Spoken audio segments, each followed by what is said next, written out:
All right, so we're on the second vehicle at the same place. Now, this one has an OEM condenser. It has really fine fin spacing per inch.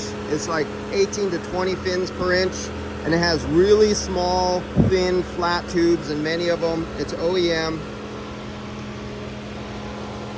There's the other one. This one was going over 300 PSI right here.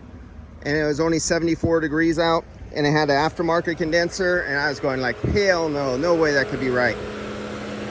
This is what it should be like. We got about 100 in that one, at the most maybe 148, 150, but remember that one was 300 PSI.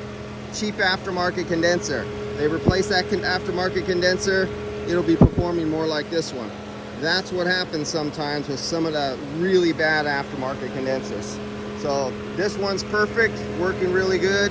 I don't have my superheater subcooling hooked up right yet, and but I just had to make that real fast demonstration.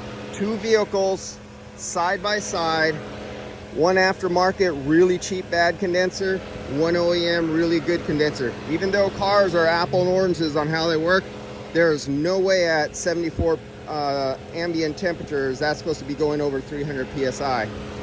And that's what you get, save money. But that's what their insurance company said they had to put on their aftermarket. So that's how it flows. This customer will be okay.